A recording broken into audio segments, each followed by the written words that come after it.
Hello friend, চলে এলাম mini কিচেনের নতুন লুক নিয়ে। কেমন হয়েছে অবশ্যই সবাই কমেন্ট করো। আর দেখো, আজকে কিন্তু আমার মিনি কিচেনটা কিন্তু মাটির বানানো, তাই নতুন আজকে ভিডিও করছি।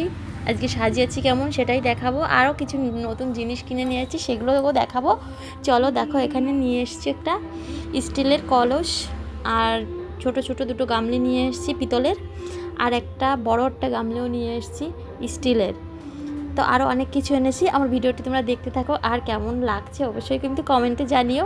দেখো, উনুনের পরে দিয়ে দেখছিলাম যে সাইজটা কতটা ছোট, আসলে অনেকটাই ছোট, দেখতেই পেয়েছো।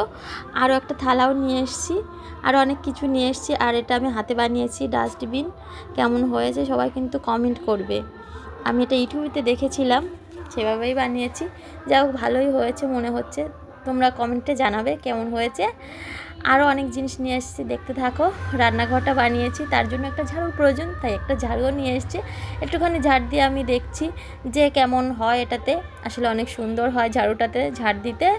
তো এই জিনিসগুলো একে একে আমি সাজিয়ে রেখেছি। তোমাদের কাছে কেমন লাগছে অবশ্যই কিন্তু কমেন্ট করবে। আর কোথায় কোন জিনিসটা রাখলে আরও ভালো হবে সেগুলোও বলবে। এই দেখো, আরও কি নিয়ে এসেছি। রান্না করতে গেলে তো অনেক কিছু লাগে, তাই আমি চাল নিয়ে এসেছি, ডাল নিয়ে এসেছি, আর হচ্ছে এক বস্তা লবঙ্গ। এগুলো কিন্তু অনেক সুন্দর হয়েছে। তোমরা কি বলো?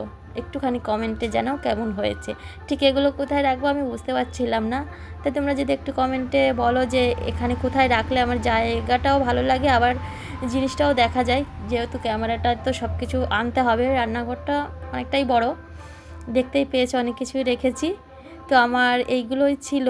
কেমন হয়েছে অবশ্যই কিন্তু সবাই কমেন্ট করে। দেখো, ঝাড়ুটা পেয়ে আমার এতটা ঝাড় দিতে ইচ্ছা করছে যে আমি ঝাড় দিয়েই যাচ্ছি। আসলে অনেক সুন্দর হয়েছে ঝাড়ুটা, আর মজাও লাগছে ঝাড় দিতে। ঝাড়ুটা কোথায় রাখবো আমি বুঝতে পারছিলাম না, তাই একবার এদিক এদিক করছিলাম। যাই হোক, লাস্ট পর্যন্ত একটা জায়গায় রেখেছি, কিন্তু ওখানে ঝাড়ু রাখার জায়গা না। আর ব্যালন চাকিটা